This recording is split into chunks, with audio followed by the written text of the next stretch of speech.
Hello everyone, welcome to English study with Shweta Chauhan. आज की इस वीडियो में हम सीखेंगे spoken English from basic and this is class 15। तो शुरुआत करते हैं आज की इस वीडियो की। आज हम सीखेंगे कि इंग्लिश में अपना डेली रूटीन कैसे बताएं कि हम पूरे दिन में क्या क्या करते हैं, क्या फॉर्मेट, क्या पैटर्न हमें फॉलो करना है। ये बताते वक्त जब भी हमसे पूछा जाए what's your daily routine, what do you do in a day, what your day looks like, तब हमारा एक्यूरेट आंसर क्या होना चाहिए, आज वो हम सीखेंगे।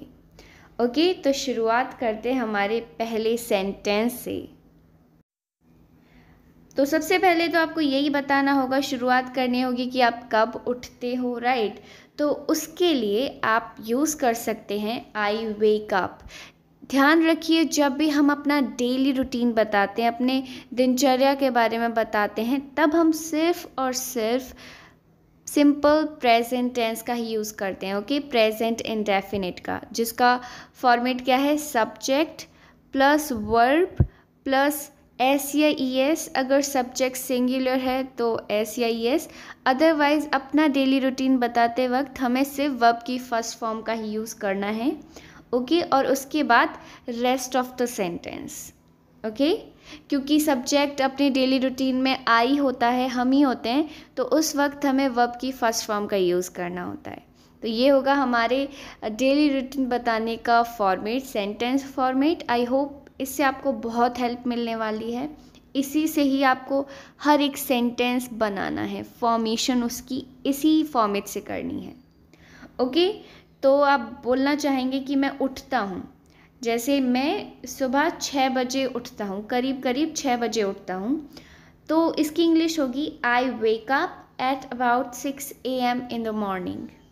आई वेक अप, मैं जागता हूँ, मैं नींद से जाग जाता हूँ। कब जागता हूँ? एट अबाउट 6 AM, करीब 6 बजे इन द मॉर्निंग, सुबह में। आप जिस भी टाइम उठते हैं वो टाइम बता सकते हैं। नेक्स्ट, फिर मैं 10 मिनट के लिए करीब स्ट्रेचिंग करता हूँ, ठीक है, थोड़ी अंगड़ाइयाँ लेता हूँ, बैठा रहता हूँ इसी तरह। So then I stretch my body. Then यानी फिर, आई स्ट्रेच माई बॉडी, मैं अपनी बॉडी को स्ट्रेच करता हूँ फॉर अबाउट 10 मिनट्स, करीब 10 मिनट के लिए। Okay, for about 10 minutes. Finally I get up, फिर मैं आखिरकार उठ ही जाता हूँ। देखो, वेकअप और गेटअप दोनों ही अलग अलग शब्द हैं, अलग अलग मतलब होता है इनका। वेकअप का मतलब होता है नींद से जाग जाना। जब आप सो रहे हो और आपकी नींद खुल जाए, आप नींद से जाग जाओ, तो उस वक्त आपको यूज़ करना होता है वेकअप का, आई वेकअप। पर जब बात हो बेड से उठने की, बिस्तर से उठने की, तब आपको यूज़ करना है गेटअप का, ठीक है। Finally I get up, finally यानी आखिरकार मैं अपने बिस्तर से उठ जाता हूँ। और जो पहली चीज़ होती है सुबह में मेरे करने की, वो होती है बिस्तर को सही करना, बिस्तर लगाना। Okay, first thing to do in the morning, सुबह में सबसे पहली चीज़ जो करनी होती है, is to make my bed, अपने बेड को बनाता हूँ मैं, is to make my bed. Make my bed का मतलब होता है बिस्तर को सही करना, ठीक है, उसको अच्छे से जमाना, तो उसको हम इंग्लिश में कहते हैं make my bed. Finally I get up and first thing to do in the morning is to make my bed. और ये सब करने के बाद मैं सैर के लिए चला जाता हूँ, मैं टहलने चला जाता हूँ। आफ्टर डूइंग दैट मतलब यह सब करने के बाद, बेड वेड बनाने के बाद मैं टहलने जाता हूँ। I go for a walk. I subject, फिर वर्ब और फिर rest of the sentence. I go, मैं जाता हूँ, फॉर अ वॉक, टहलने के लिए, सैर के लिए। वहाँ से आने के बाद या फिर लौटने के बाद, आफ्टर कमिंग बैक यानी वापस आना। ओके, वापस आने के बाद मैं नहाता हूँ। इसको आप बोल सकते हो इंग्लिश में I take a shower, I take a bath, या फिर आप टेक की जगह हैव का भी यूज़ कर सकते हो, जैसे आई हैव अ शावर और आई हैव अ बाथ। इन सभी का मतलब होता है कि मैं नहाता हूँ। वहाँ से आने के बाद मैं नहाता हूँ या नहाती हूँ। फिर मैं तैयार होता हूँ और अपना सुबह का नाश्ता करता हूँ। Then I get dressed. Dressed का मतलब है आप एकदम रेडी हो जाते हो, बाल वाल बना लेते हो, ठीक है, एकदम अच्छे से रेडी हो जाना, वो होता है dressed. Then I get dressed, फिर मैं तैयार हो जाता हूँ, मैं रेडी हो जाता हूँ और अपना नाश्ता करता हूँ। नाश्ता को इंग्लिश में कहते हैं ब्रेकफास्ट, और यहाँ पर आप इंग्लिश में कह सकते हो आई हैव माई ब्रेकफास्ट या फिर आई ईट माई ब्रेकफास्ट। दोनों का ही मतलब है कि मैं नाश्ता करता हूँ। ओके, आप हैव या ईट दोनों में से किसी एक का यूज़ कर सकते हो। फिर मैं बस स्टैंड तक जाता हूँ और 8 बजे करीब अपनी बस पकड़ता हूँ। I walk to bus stand, I walk to bus stand यानी मैं बस स्टैंड तक जाता हूँ। एंड कैच बस, बस पकड़ता हूँ। कैच यानी पकड़ना, उसको रोकना, उसमें बैठ जाना।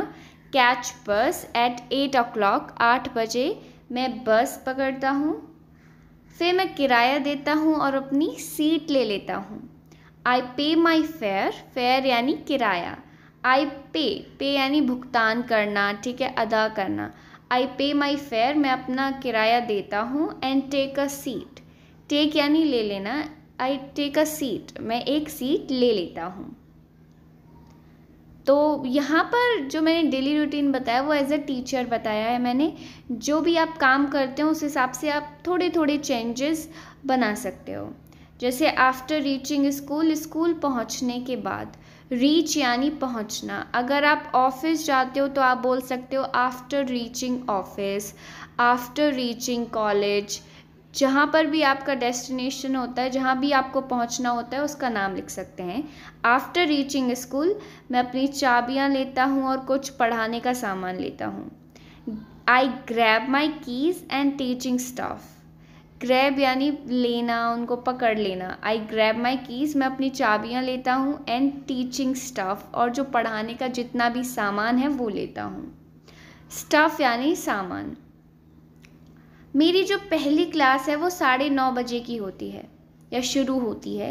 My first class starts at 9:30 AM।